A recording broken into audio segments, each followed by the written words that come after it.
खबर बांग्लादेश से, जहां हिंदुओं पर जुल्म जारी है, हिंदुओं पर अत्याचार जारी है। बांग्लादेश में एक हफ्ते में 6 मंदिरों पर हमले हुए हैं। चटगांव में मंदिरों की दान पेटी लूटी गई है। देवी मंदिर से सोने के गहने और दान पेटी की लूट हुई है।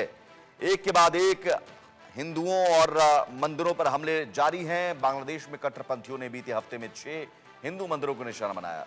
इनमें से चटगांव के हथाजारी में 8 जनवरी को 4 मंदिरों पर हमले किए गए। कॉक्स बाजार में 9 जनवरी और लाल मुनिरहाट में 10 जनवरी को एक एक मंदिर में लूटपाट की गई। चटगांव के हथाजारी इलाके में मां विश्वेश्वरी काली मंदिर से सोने के गहने और दान पेटी लूटी गई है। वहीं सत्यनारायण सेवा आश्रम, मां मागधेश्वरी मंदिर और जगबंधु आश्रम में भी डकैती को अंजाम दिया गया। इसके अलावा कॉक्स बाजार के श्री मंदिर में चोरों ने सीसीटीवी कैमरा तोड़ दिया। लाल मुनिरहाट जिले के भवतारिणी काली मंदिर से प्राचीन मूर्तियां और कीमती पूजन सामग्री लूट ली गई। सवाल है कि बांग्लादेश में आखिर कब तक हिंदुओं पर जुल्म जारी रहेगा, कब तक अत्याचार होते रहेंगे, कब तक उन पर हमले होते रहेंगे और मंदिरों पर हमले होते रहेंगे। कट्टरपंथियों के आगे घुटने टेक चुकी मोहम्मद यूनुस की अंतरिम सरकार कुछ नहीं कर रही है, बल्कि शह दी जा रही है कट्टरपंथियों को, जमातियों को। और यही वजह है कि वो खुलेआम जो कट्टरपंथी हैं, जमाती हैं, मंदिरों में घुसकर हमले कर रहे हैं। न सिर्फ हमले कर रहे हैं, बल्कि मंदिरों में रखे सोने के गहने या दान पेटी लूट कर चले जा रहे हैं। इससे पहले भी हमने देखा कि कई मंदिरों में लूटपाट की गई, मूर्तियां तक तोड़ी गई, इस्कॉन मंदिर में भी तोड़फोड़ की गई। तो पूरे बांग्लादेश में स्थिति ये है अगस्त महीने के बाद से कि लगातार हर महीने मंदिरों पर हमले हो रहे हैं, हिंदुओं पर हमले हो रहे हैं, हिंदुओं को मारा जा रहा है, उनकी हत्या की जा रही है, महिलाओं के साथ रेप की वारदात को अंजाम दिया जा रहा है, लेकिन कोई कुछ नहीं। लॉ एंड ऑर्डर की स्थिति खत्म, पुलिस कुछ नहीं कर रही है, क्योंकि ये कट्टरपंथियों के सामने मूक दर्शक बने रहना और ये मोहम्मद यूनुस की सरकार के शह पर हो रहा है। ये इसलिए भी क्योंकि मोहम्मद यूनुस की अंतरिम सरकार को जमातियों और कट्टरपंथियों का समर्थन है और मोहम्मद यूनुस की अंतरिम सरकार कट्टरपंथियों को कुछ नहीं कर रही है। यही वजह है कि एक के बाद एक मंदिरों पर हमले हो रहे हैं। लेकिन सवाल यह है कि मानवाधिकार, अंतर्राष्ट्रीय मानवाधिकार संस्था मूक दर्शक क्यों बने हुए हैं? आखिर क्यों उन्हें हिंदुओं पर हो रहे हमले नजर नहीं आ रहे हैं? एक के बाद एक 6 हमले एक हफ्ते में, यानी हर रोज करीब करीब एक हमले हो रहे हैं और कुछ नहीं, कोई कार्रवाई नहीं, कोई सुनवाई नहीं। संजीव श्रीवास्तव हमारे साथ जुड़े हुए हैं, विदेश मामलों के जानकार। संजीव जी, जब हमारे विदेश सचिव गए थे विक्रम मिस्त्री, उस दौरान मोहम्मद यूनुस की सरकार की ओर से भरोसा दिया गया था कि अल्पसंख्यकों पर हो रहे हमलों को हम रोकने की कोशिश करेंगे।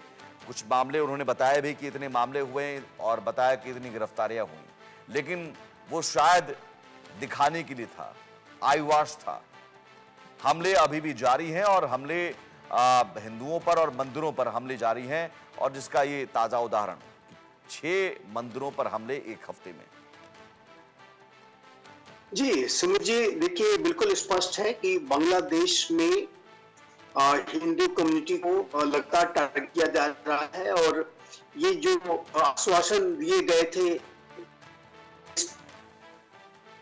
तरफ से ये बिल्कुल झूठे साबित हुए हैं और लगातार जो है हिंदू कम्युनिटी और हिंदू परिवारों को परसिक्यूट करने की वहां पर कोशिश की जा रही है, साजिशें रची जा रही हैं, रिलीजियस परसिक्यूशन चल रहा है। और बांग्लादेश की जो मोहम्मद यूनुस की सरकार है वो इनको, इन कट्टरपंथियों को शह देने का ही कार्य कर रही है।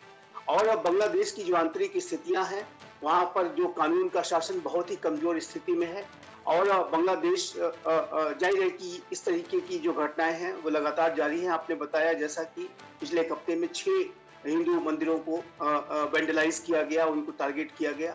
तो ये स्पष्ट रूप से इस बात को दर्शाता है कि बांग्लादेश लगातार वहां पर स्थितियां विकट बनी हुई हैं और ये जो मोहम्मद यूनुस की सरकार अपनी दायित्वों का निर्वहन करने में असमर्थ साबित हो रही है।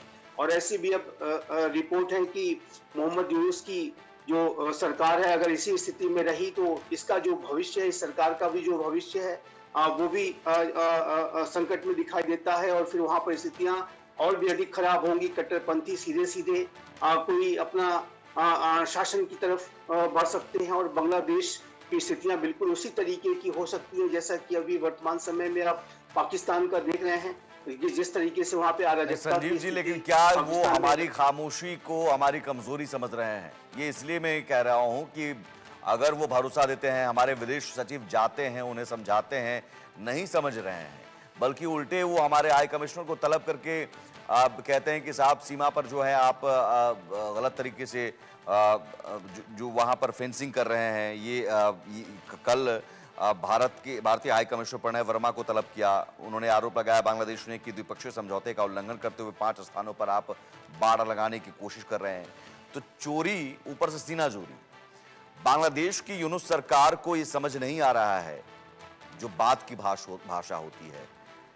तो अब तो कोई और भाषा का इस्तेमाल करने का वक्त आ गया है। अब ये नहीं समझ पा रहे हैं तो फिर समझाना होगा अच्छे से। देखिए, भारत के पास सभी तरीके के विकल्प हैं और भारत बांग्लादेश के संदर्भ में एक संतुलित तरीके से चलने की कोशिश कर रहा है, लेकिन हम कठोर कार्रवाइयों का विकल्प भी रखते हैं और भारत लगातार इस बात की कोशिश कर रहा है कि एक कंस्ट्रक्टिव एंगेजमेंट के साथ, एक सलाहकारी भूमिका के साथ भारत बांग्लादेश के साथ एंगेज करे। अभी तक हमारा रुख ये अवश्य रहा है, लेकिन जिस तरीके से बांग्लादेश में हिंदू कम्युनिटी के ऊपर हमले हो रहे हैं और अब हमारे सीमा संबंधी विषयों को लेकर के हमारे उच्चायुक्त को तलब किया जाना, जबकि इनकी जो बांग्लादेश में अगर इनको कहीं भी ज्यादा चिंता करने की आवश्यकता है तो वो म्यांमार के बॉर्डर पे चिंता करने की आवश्यकता है, जहां पे अराकान आर्मी ने पहले ही एक बड़ा भाग कब्जा में ले रखा है। लेकिन वो उल्टा भारत, जिसने की बांग्लादेश के जन्म में सबसे बड़ी भूमिका निभाई, भारत के सहयोग के बिना बांग्लादेश का अस्तित्व भी संभव नहीं था, उसका जन्म संभव नहीं था। ऐसे भारत के कोई आंखें दिखाने का अगर वो कार्य करेंगे तो जाहिर है कि भारत कठोर कार्रवाइयों का विकल्प नहीं, लेकिन यहां पर तो हम चावल भेज रहे हैं संजीव जी। और बांग्लादेश की बेशर्मी, मोहम्मद यूनुस की बेशर्मी ये है कि चावल भारत से मंगाते हैं और उल्टे भारत को आप आंख दिखाते हैं। वहां पर हिंदुओं पर हमले को लगातार होने दे रहे हैं, शह दे रहे हैं कट्टरपंथियों को। तो दाना हमारे यहां का खाएंगे। संजीव जी, बिल्कुल वहां पर की जो वो एक तरीके से उन्हें कट्टरपंथियों को शह देने का उसने कार्य किया है। हमने जिस तरीके से देखा कि जमात इस्लामी बांग्लादेश हो या अल अंसार बांग्ला टीम हो या अन्य जो कट्टरपंथियों को जिस तरीके से लगातार वहां पर रिहाई दी गई है, और ये जो और एक आतंक परस्त राष्ट्र पाकिस्तान राष्ट्र, जिसके साथ तो बांग्लादेश का एक बेहद काला इतिहास रहा है, उन सारे विषयों को भुला करके वर्तमान समय में ये जो सरकार वहां के नेताओं के साथ गलबैया करने का जो कार्य कर रही है, जिस तरह की तस्वीरें आई शहबाज शरीफ और मोहम्मद यूनुस की, तो उससे ये स्पष्ट है कि ये जो अंतरिम सरकार है ये कट्टरपंथियों के दबाव में आके काम कर रही है। नहीं तो ये तो अब स्पष्ट है, कट्टरपंथियों के